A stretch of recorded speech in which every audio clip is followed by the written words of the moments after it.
Welcome to my channel. Listen it. Enjoy the book. Don't forget to like and subscribe. Thanks for support. The Kidnapped Prime Minister. Now that war and the problems of war are things of the past, I think I may safely venture to reveal to the world the part which my friend Poirot played in a moment of national crisis. The secret has been well guarded. Not a whisper of it reached the press. But, now that the need for secrecy has gone by, I feel it is only just that England should know the debt it owes to my quaint little friend, whose marvelous brain so ably averted a great catastrophe. One evening after dinner, I will not particularize the date, it suffices to say that it was at the time when peace by negotiation was the parrot cry of England's enemies, my friend and I were sitting in his rooms. After being invalided out of the army, I had been given a recruiting job, and it had become my custom to drop in on Poirot in the evenings after dinner and talk with him of any cases of interest that he might have on hand. I was attempting to discuss with him the sensational news of that day, no less than an attempted assassination of Mr. David McAdam, England's Prime Minister. The account in the papers had evidently been carefully censored. No details were given, save that the Prime Minister had had a marvellous escape, the bullet just grazing his cheek. I considered that our police must have been shamefully careless for such an outrage to be possible. I could well understand that the German agents in England would be willing to risk much for such an achievement. Fighting Mac, as his own party had nicknamed him, had strenuously and unequivocally combated the pacifist influence which was becoming so prevalent. He was more than England's Prime Minister, he was England, and to have removed him from his sphere of influence would have been a crushing and paralyzing blow to Britain. Poirot was busy mopping a grey suit with a minute sponge. Never was there a dandy such as Hercule Poirot. Neatness and order were his passion. Now, with the odour of benzene filling the air, he was quite unable to give me his full attention. In a little minute I am with you, my friend. I have all but finished. The spot of grease, he is not good, I remove him, so. He waved his sponge. I smiled as I lit another cigarette. Anything interesting on? I inquired, after a minute or two. I assist a, how do you call it, charlady to find her husband. A difficult affair, needing the tact. For I have a little idea that when he is found he will not be pleased. What would you? For my part, I sympathize with him. He was a man of discrimination to lose himself. I laughed. At last. The spot of grease, he is gone. I am at your disposal. I was asking you what you thought of this attempt to assassinate McAdam. Infantillage, replied Poirot promptly. One can hardly take it seriously. To fire with the rifle, never does it succeed. It is a device of the past. It was very near succeeding this time, I reminded him. Poirot shook his head impatiently. He was about to reply when the landlady thrust her head round the door and informed him that there were two gentlemen below who wanted to see him. They won't give their names, sir, but they says as it's very important. Let them mount, said Poirot, carefully folding his grey trousers. In a few minutes the two visitors were ushered in, and my heart gave a leap as in the foremost I recognized no less a personage than Lord Lister, leader of the House of Commons, whilst his companion, Mr. Bernard Dodge, was also a member of the War Cabinet, and, as I knew, a close personal friend of the Prime Minister. Monsieur Poirot? Said Lord Lister interrogatively. My friend bowed. The great man looked at me and hesitated. My business is private.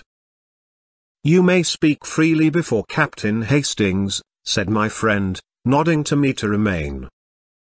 He has not all the gifts, no, but I answer for his discretion." Lord Astor still hesitated, but Mr. Dodge broke in abruptly, "Oh, come on, don't let's beat about the bush. As far as I can see, the whole of England will know the whole we're in soon enough. Time's everything." "Pray be seated, messieurs," said Poirot politely. "Will you take the big chair, my lord?" Lord Astor started slightly. "You know me?" Poirot smiled. "Certainly. I read the little papers with the pictures." "How should I not know you?" "Monsieur Poirot, I have come to consult you upon a matter of the most vital urgency. I must ask for absolute secrecy." "You have the word of Hercule Poirot, I can say no more," said my friend grandiloquently. "It concerns the Prime Minister." "We are in grave trouble." "We're up a tree," interposed Mr. Dodge. "The injury is serious, then?" I asked. "What injury?" "The bullet wound." "Oh, that!" cried Mr. Dodge contemptuously. "That's old history." "As my colleague says," continued Lord Astor, "that affair is over and done with. Luckily, it failed. I wished I could say as much for the second attempt." "There has been a second attempt, then?" "Yes, though not of the same nature." "Monsieur Poirot, the Prime Minister has disappeared." "What?" "He has been kidnapped." "Impossible!" I cried, stupefied. Poirot threw a withering glance at me, which I knew enjoined me to keep my mouth shut. "Unfortunately, impossible as it seems, it is only too true," continued his lordship. Poirot looked at Mr. Dodge. "You said just now, monsieur, that time was everything. What did you mean by that?" The two men exchanged glances, and then Lord Astor said, "You have heard, Monsieur Poirot, of the approaching Allied conference?" My friend nodded. "For obvious reasons, no details have been given of when and where it is to take place. But, although it has been kept out of the newspapers, the date is, of course, widely known in diplomatic circles. The conference is to be held tomorrow, Thursday, evening at Versailles." Now you perceived the terrible gravity of the situation. I will not conceal from you that the Prime Minister's presence at the conference is a vital necessity. The pacifist propaganda, started and maintained by the German agents in our midst, has been very active. It is the universal opinion that the turning point of the conference will be the strong personality of the Prime Minister. His absence may have the most serious results, possibly a premature and disastrous peace. And we have no one who can be sent in his place. He alone can represent England. Poirot's face had grown very grave. "Then you regard the kidnapping of the Prime Minister as a direct attempt to prevent his being present at the conference?" "Most certainly I do. He was actually on his way to France at the time." "And the conference is to be held?" "At 9 o'clock tomorrow night." Poirot drew an enormous watch from his pocket. "It is now 9:15. 24 hours, said Mr. Dodge thoughtfully. "And a quarter," amended Poirot. "Do not forget the quarter, monsieur, it may come in useful. Now for the details. The abduction, did it take place in England or in France?" "In France. Mr. McAdam crossed to France this morning. He was to stay tonight as the guest of the Commander-in-Chief, proceeding tomorrow to Paris. He was conveyed across the Channel by destroyer. At Boulogne he was met by a car from General Headquarters and one of the Commander-in-Chief's ADCS. Eh bien? Well, they started from Boulogne, but they never arrived. What? Monsieur Poirot, it was a bogus car and a bogus ADC. The real car was found in a side road, with the chauffeur and the ADC neatly gagged and bound. And the bogus car is still at large. Poirot made a gesture of impatience. Incredible. Surely it cannot escape attention for long? So we thought. It seemed merely a question of searching thoroughly. That part of France is under military law. We were convinced that the car could not go long unnoticed. The French police and our own Scotland Yard men, and the military are straining every nerve. It is, as you say, incredible, but nothing has been discovered. At that moment a tap came at the door, and a young officer entered with a heavily sealed envelope which he handed to Lord Lister. Just through from France, sir. I brought it on here, as you directed. The minister tore it open eagerly, and uttered an exclamation. The officer withdrew.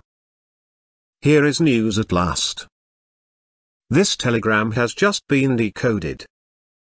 They have found the second car, also the secretary, Daniels, chloroformed, gagged, and bound, in an abandoned farm near sea. He remembers nothing, except something being pressed against his mouth and nose from behind, and struggling to free himself. The police are satisfied as to the genuineness of his statement. And they have found nothing else? Not the Prime Minister's dead body? Then, there is hope. But it is strange. Why, after trying to shoot him this morning, are they now taking so much trouble to keep him alive? Dodge shook his head. One thing's quite certain. They're determined at all costs to prevent his attending the conference. If it is humanly possible, the Prime Minister shall be there. God grant it is not too late. Now, messieurs, recount to me everything, from the beginning. I must know about this shooting affair as well. Last night, the Prime Minister, accompanied by one of his secretaries, Captain Daniels, the same who accompanied him to France? Yes. As I was saying, they motored down to Windsor, where the Prime Minister was granted an audience. Early this morning, he returned to town, and it was on the way that the attempted assassination took place. One moment, if you please. Who is this Captain Daniels? You have his dossier? Lord Lister smiled. I thought you would ask me that. We do not know very much of him. He is of no particular family. He has served in the English army, and is an extremely able secretary, being an exceptionally fine linguist. I believe he speaks 7 languages. It is for that reason that the Prime Minister chose him to accompany him to France. Has he any relatives in England? 2 aunts. A Mrs. Everard, who lives at Hampstead, and a Miss Daniels, who lives near Ascot. Ascot? That is near to Windsor, is it not? That point has not been overlooked. But it has led to nothing. You regard the Captain Daniels, then, as above suspicion? A shade of bitterness crept into Lord Lister's voice, as he replied, No, Monsieur Poirot. In these days, I should hesitate before I pronounced anyone above suspicion. Très bien. Now I understand, my lord, that the Prime Minister would, as a matter of course, be under vigilant police protection, which ought to render any assault upon him an impossibility. Lord Lister bowed his head. That is so. The Prime Minister's car was closely followed by another car containing detectives in plain clothes. Mr. McAdam knew nothing of these precautions. He is personally a most fearless man, and would be inclined to sweep them away arbitrarily. But, naturally, the police make their own arrangements. In fact, the Premier's chauffeur, O'Murphy, is a CID man. O'Murphy? That is a name of Ireland, is it not so? Yes, he is an Irishman. From what part of Ireland? County Clare, I believe. Shins. But proceed, my lord. The Premier started for London. The car was a closed one. He and Captain Daniels sat inside. The second car followed as usual. But, unluckily, for some unknown reason, the Prime Minister's car deviated from the main road, at a point where the road curves. Interrupted Poirot. Yes, but how did you know? Oh, just evident. Continue. For some unknown reason, continued Lord Easter, the Premier's car left the main road. The police car, unaware of the deviation, continued to keep to the high road. At a short distance down the unfrequented lane, the Prime Minister's car was suddenly held up by a band of masked men. The chauffeur, that brave O'Murphy, murmured Poirot thoughtfully. The chauffeur, momentarily taken aback, jammed on the brakes. The Prime Minister put his head out of the window. Instantly a shot rang out, then another. The first one grazed his cheek, the second, fortunately, went wide. The chauffeur, now realizing the danger, instantly forged straight ahead, scattering the band of men. A near escape, I ejaculated, with a shiver. Mr. McAdam refused to make any fuss over the slight wound he had received. He declared it was only a scratch. He stopped at a local cottage hospital, where it was dressed and bound up. He did not, of course, reveal his identity. He then drove, as per schedule, straight to Charing Cross, where a special train for Dover was awaiting him, and, after a brief account of what had been given to the anxious police by Captain Daniels, he duly departed for France. At Dover, he went on board the waiting destroyer. At Boulogne, as you know, the bogus car was waiting for him, carrying the Union Jack, and correct in every detail. That is all you have to tell me? Yes.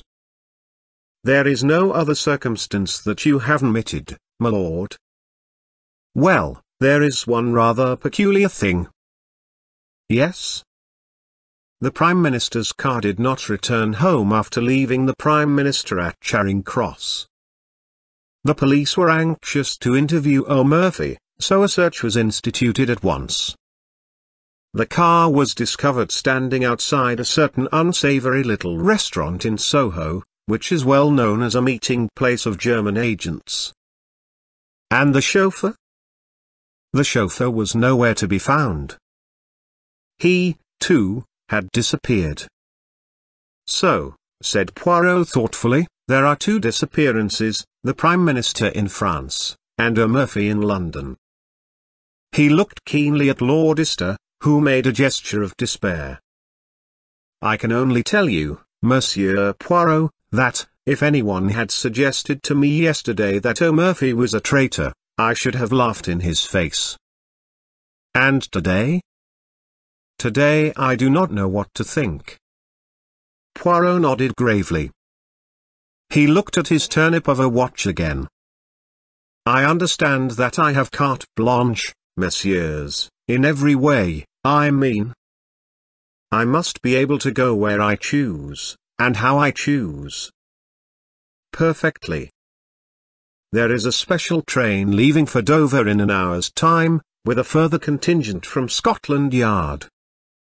You shall be accompanied by a military officer and a CID man, who will hold themselves at your disposal in every way.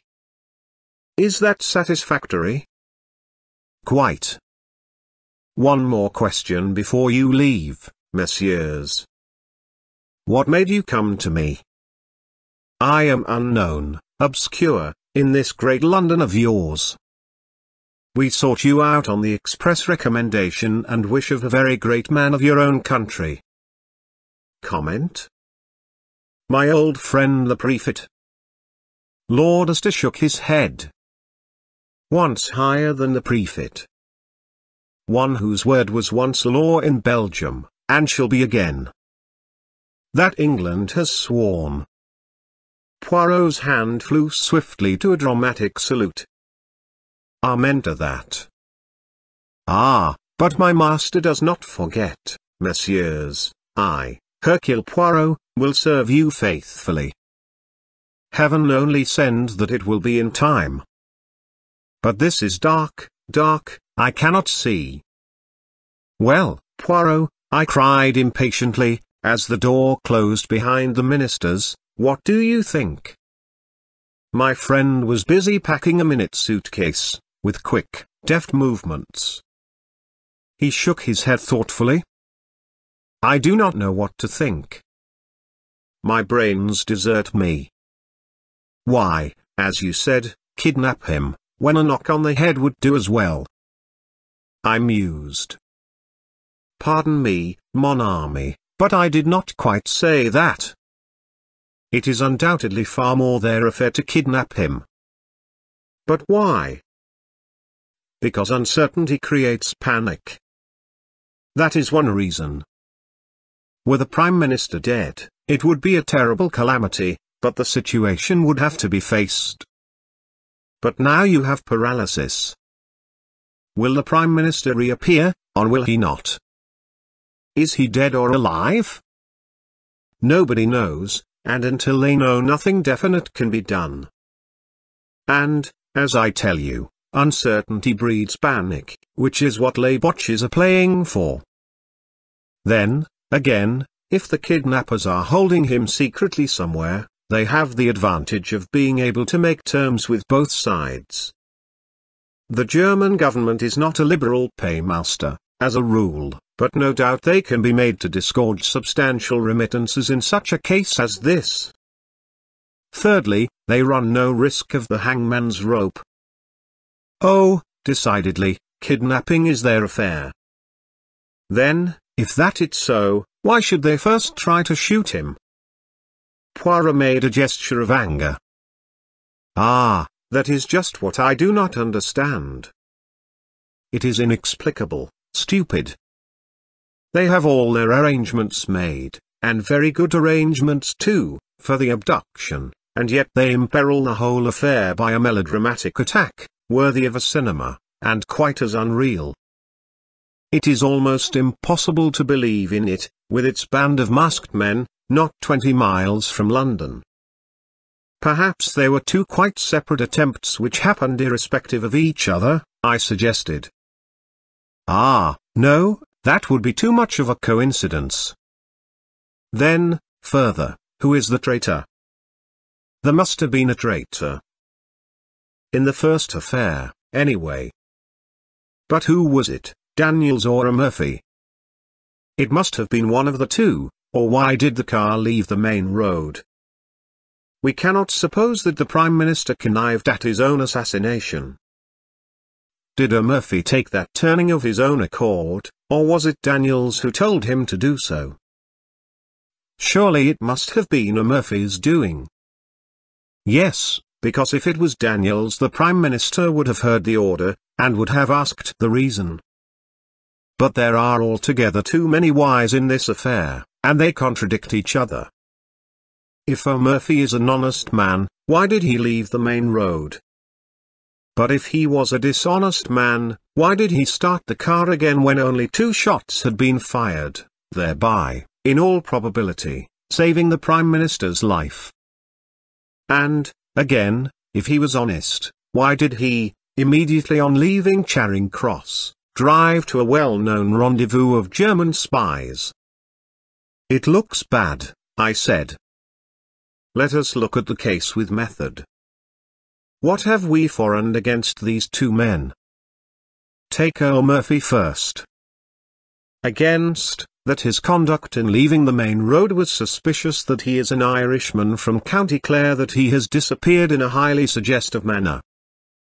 4. That his promptness in restarting the car saved the Premier's life, that he is a Scotland Yard man, and, obviously, from the post allotted to him, a trusted detective. Now for Daniels.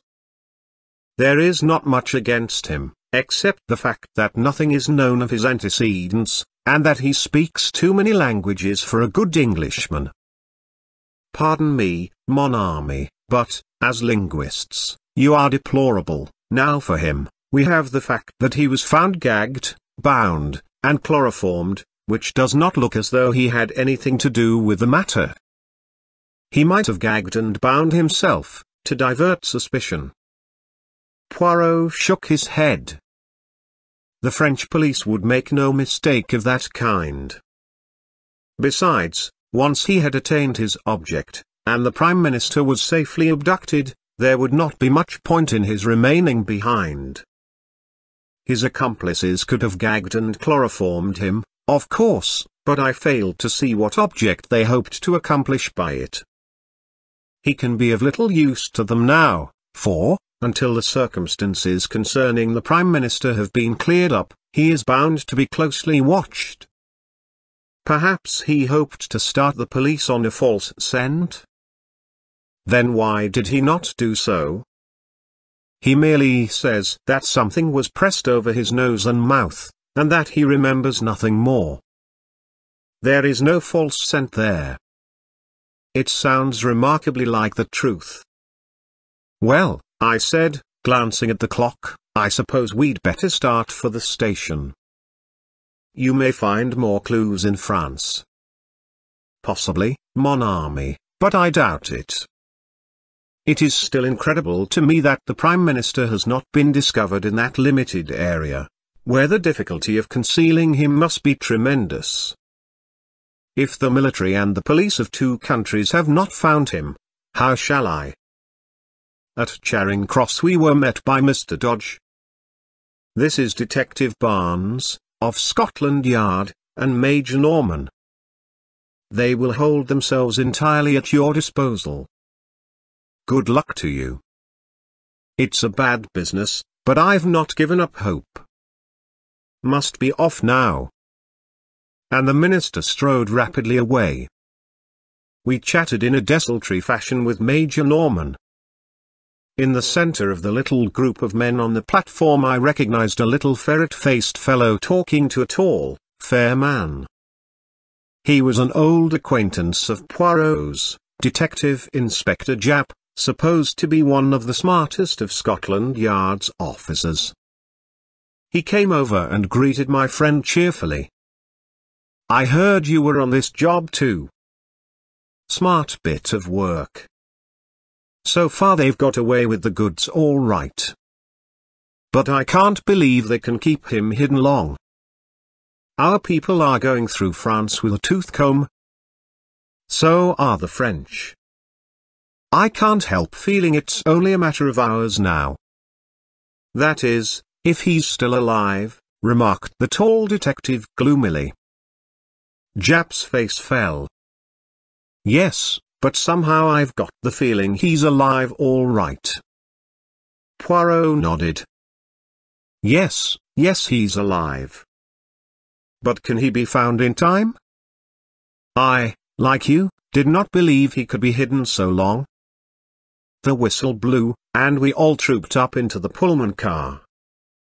Then, with a slow, unwilling jerk, the train drew out of the station. It was a curious journey. The Scotland Yard men crowded together. Maps of northern France were spread out, and eager forefingers traced the lines of roads and villages. Each man had his own pet theory. Poirot showed none of his usual loquacity, but sat staring in front of him, with an expression on his face that reminded me of a puzzled child. I talked to Norman, whom I found quite an amusing fellow. On arriving at Dover, Poirot's behavior moved me to intense amusement.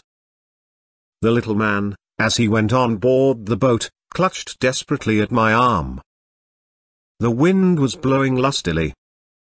"Mon Dieu," he murmured. "This is terrible." "Have courage, Poirot," I cried. "You will succeed. You will find him. I am sure of it." "Ah, mon ami, you mistake my emotion.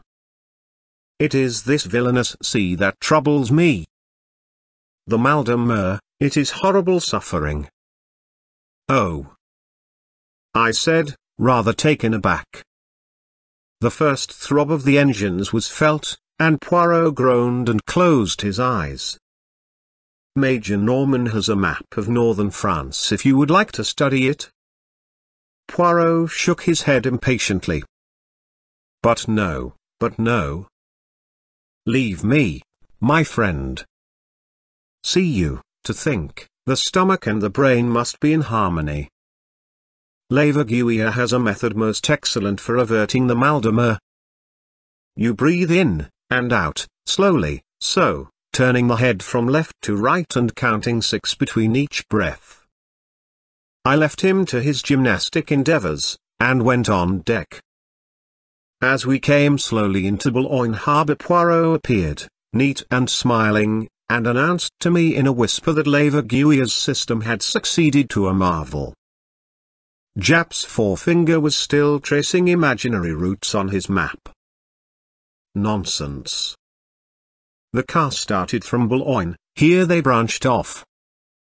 Now, my idea is that they transferred the Prime Minister to another car. See? Well, said the tall detective, I shall make for the seaports. 10 to 1, they've smuggled him on board a ship. Japp shook his head. Too obvious. The order went out at once to close all the ports. The day was just breaking as we landed. Major Norman touched Poirot on the arm. There's a military car here waiting for you, sir. Thank you, monsieur. But, for the moment, I do not propose to leave Boulogne. What? No, we will enter this hotel here, by the quay. He suited the action to the word, demanded and was accorded a private room. We three followed him, puzzled and uncomprehending. He shot a quick glance at us. It is not so that the good detective should act, eh? I perceived your thought. He must be full of energy. He must rush to and fro. He should prostrate himself on the dusty road and seek the marks of tires through a little glass. He must gather up the cigarette end, the fallen match. That is your idea, is it not? His eyes challenged us. But I, Hercule Poirot, tell you that it is not so. The true clues are within, here. He tapped his forehead. See you, I need not have left London. It would have been sufficient for me to sit quietly in my rooms there. All that matters is the little grey cells within. Secretly and silently they do their part, until suddenly I call for a map, and I lay my finger on a spot, so, and I say, the Prime Minister is there. And it is so. With method and logic one can accomplish anything. This frantic rushing to France was a mistake, it is playing a child's game of hide and seek. But now, though it may be too late, I will set to work the right way, from within. Silence, my friends, I beg of you. And for 5 long hours the little man sat motionless, blinking his eyelids like a cat, his green eyes flickering and becoming steadily greener and greener. The Scotland Yard man was obviously contemptuous, Major Norman was bored and impatient, and I myself found the time pass with wearisome slowness. Finally, I got up, and strolled as noiselessly as I could to the window. The matter was becoming a farce. I was secretly concerned for my friend. If he failed, I would have preferred him to fail in a less ridiculous manner. Out of the window I idly watched the Daily Leave boat, belching forth columns of smoke, as she lay alongside the quay. Suddenly I was aroused by Poirot's voice close to my elbow. "Miss, let us start." I turned. An extraordinary transformation had come over my friend. His eyes were flickering with excitement, his chest was swelled to the uttermost. "I have been an imbecile, my friends. But I see daylight at last." Major Norman moved hastily to the door. "I'll order the car." "There is no need." "I shall not use it." "Thank heaven the wind has fallen." "Do you mean you are going to walk, sir?" "No, my young friend. I am no St. Peter. I prefer to cross the sea by boat." "To cross the sea?" "Yes. To work with method, one must begin from the beginning.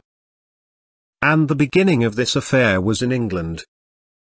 Therefore, we return to England." At 3 o'clock, we stood once more upon Charing Cross platform. To all our expostulations, Poirot turned a deaf ear, and reiterated again and again that to start at the beginning was not a waste of time, but the only way. On the way over, he had conferred with Norman in a low voice, and the latter had dispatched a sheaf of telegrams from Dover. Owing to the special passes held by Norman, we got through everywhere in record time. In London, a large police car was waiting for us, with some plainclothes men, one of whom handed a typewritten sheet of paper to my friend. He answered my inquiring glance. A list of the cottage hospitals within a certain radius west of London. I wired for it from Dover. We were whirled rapidly through the London streets. We were on the Bath Road. On we went, through Hammersmith, Chiswick and Brentford. I began to see our objective. Through Windsor and on to Ascot. My heart gave a leap. Ascot was where Daniels had an aunt living. We were after him, then, not O'Murphy. We duly stopped at the gate of a trim villa. Poirot jumped out and rang the bell. I saw a perplexed frown dimming the radiance of his face. Plainly, he was not satisfied. The bell was answered. He was ushered inside. In a few moments he reappeared, and climbed into the car with a short, sharp shake of his head. My hopes began to die down. It was past 4 now.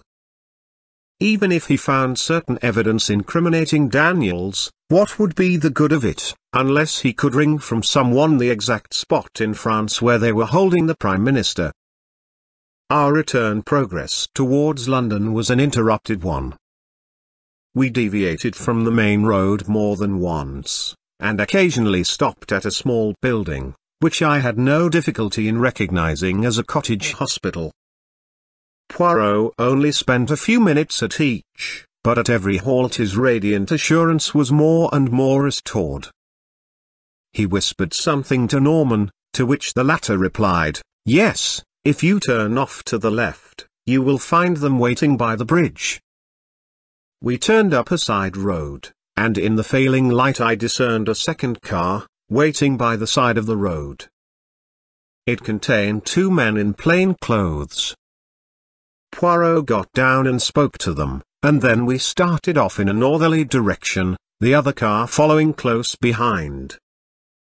We drove for some time, our objective being obviously one of the northern suburbs of London. Finally, we drove up to the front door of a tall house, standing a little back from the road in its own grounds. Norman and I were left with the car. Poirot and one of the detectives went up to the door and rang. A neat parlourmaid opened it. The detective spoke. "I am a police officer, and I have a warrant to search this house." The girl gave a little scream, and a tall, handsome woman of middle age appeared behind her in the hall. "Shut the door, Edith. They are burglars, I expect." But Poirot swiftly inserted his foot in the door, and at the same moment blew a whistle. Instantly the other detectives ran up, and poured into the house, shutting the door behind them. Norman and I spent about 5 minutes cursing our forced inactivity. Finally the door reopened, and the men emerged, escorting 3 prisoners, a woman and 2 men. The woman, and one of the men, were taken to the second car. The other man was placed in our car by Poirot himself. "I must go with the others, my friend. But have great care of this gentleman. You do not know him, no? Eh bien, let me present to you, Monsieur Murphy." Murphy. I gaped at him open-mouthed as we started again. He was not handcuffed, but I did not fancy he would try to escape. He sat there staring in front of him as though dazed. Anyway, Norman and I would be more than a match for him. To my surprise, we still kept a northerly route. We were not returning to London, then. I was much puzzled. Suddenly, as the car slowed down, I recognized that we were close to Hendon Aerodrome. Immediately I grasped Poirot's idea. He proposed to reach France by aeroplane. It was a sporting idea, but, on the face of it, impracticable. A telegram would be far quicker. Time was everything. He must leave the personal glory of rescuing the Prime Minister to others. As we drew up, Major Norman jumped out, and a plainclothes man took his place. He conferred with Poirot for a few minutes, and then went off briskly. I, too, jumped out, and caught Poirot by the arm. "I congratulate you, old fellow. They have told you the hiding place? But, look here, you must wire to France at once. You'll be too late if you go yourself." Poirot looked at me curiously for a minute or two. "Unfortunately, my friend, there are some things that cannot be sent by telegram." At that moment Major Norman returned, accompanied by a young officer in the uniform of the Flying Corps. "This is Captain Lyall, who will fly you over to France. He can start at once." "Wrap up warmly, sir," said the young pilot. "I can lend you a coat, if you like." Poirot was consulting his enormous watch. He murmured to himself, "Yes, there is time, just time." Then he looked up, and bowed politely to the young officer. "I thank you, monsieur. But it is not I who am your passenger. It is this gentleman here." He moved a little aside as he spoke, and a figure came forward out of the darkness. It was the second male prisoner who had gone in the other car, and as the light fell on his face, I gave a gasp of surprise. It was the Prime Minister. "For heaven's sake, tell me all about it," I cried impatiently, as Poirot, Norman, and I motored back to London. "How in the world did they manage to smuggle him back to England?" "There was no need to smuggle him back," replied Poirot dryly. "The Prime Minister has never left England. He was kidnapped on his way from Windsor to London." "What?" "I will make all clear. The Prime Minister was in his car, his secretary beside him. Suddenly a pad of chloroform is clapped on his face, but by whom? By the clever linguistic Captain Daniels. As soon as the Prime Minister is unconscious, Daniels picks up the speaking tube, and directs Murphy to turn to the right, which the chauffeur, quite unsuspicious, does. A few yards down that unfrequented road, a large car is standing, apparently broken down. Its driver signals to Murphy to stop. Murphy slows up. The stranger approaches. Daniels leans out of the window, and, probably with the aid of an instantaneous anesthetic such as ethyl chloride, the chloroform trick is repeated. In a few seconds, the two helpless men are dragged out and transferred to the other car, and a pair of substitutes take their places. Impossible. Pardon out. Have you not seen music hall turns imitating celebrities with marvelous accuracy? Nothing is easier than to personate a public character. The Prime Minister of England is far easier to understudy than Mr. John Smith of Clapham, say. As for Murphy's double, no one was going to take much notice of him until after the departure of the Prime Minister, and by then he would have made himself scarce. He drives straight from Charing Cross to the meeting place of his friends. He goes in as Murphy, he emerges as someone quite different.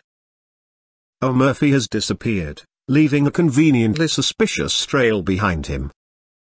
But the man who personated the Prime Minister was seen by everyone. He was not seen by anyone who knew him privately or intimately. And Daniels shielded him from contact with anyone as much as possible. Moreover, his face was bandaged up, and anything unusual in his manner would be put down to the fact that he was suffering from shock as a result of the attempt upon his life. Mr. McAdam has a weak throat, and always spares his voice as much as possible before any great speech. The deception was perfectly easy to keep up as far as France. There it would be impracticable and impossible, so the Prime Minister disappears. The police of this country hurry across the Channel, and no one bothers to go into the details of the first attack. To sustain the illusion that the abduction has taken place in France, Daniels is gagged and chloroformed in a convincing manner. And the man who has enacted the part of the Prime Minister rids himself of his disguise. He and the bogus chauffeur may be arrested as suspicious characters, but no one will dream of suspecting their real part in the drama, and they will eventually be released for lack of evidence. And the real Prime Minister? He and Murphy were driven straight to the house of Mrs. Everard, at Hampstead, Daniel's so-called aunt. In reality, she is Frau Bertha Ebenthal, and the police have been looking for her for some time. It is a valuable little present that I have made to them, to say nothing of Daniels. Ah, it was a clever plan, but he did not reckon on the cleverness of Hercule Poirot. I think my friend might well be excused his moment of vanity. When did you first begin to suspect the truth of the matter? When I began to work the right way, from within. I could not make that shooting affair fit in, but when I saw that the net result of it was that the Prime Minister went to France with his face bound up, I began to comprehend. And when I visited all the cottage hospitals between Windsor and London, and found that no one answering to my description had had his face bound up and dressed that morning, I was sure. After that, it was child's play for a mind like mine. The following morning, Poirot showed me a telegram he had just received. It had no place of origin, and was unsigned. It ran, "In time." Later in the day the evening papers published an account of the Allied conference. They laid particular stress on the magnificent ovation accorded to Mr. David McAdam, whose inspiring speech had produced a deep and lasting impression. Thanks for listening. Please don't forget to like my video and subscribe to my channel for more content. Be the first to know. Take care of yourself till the next time.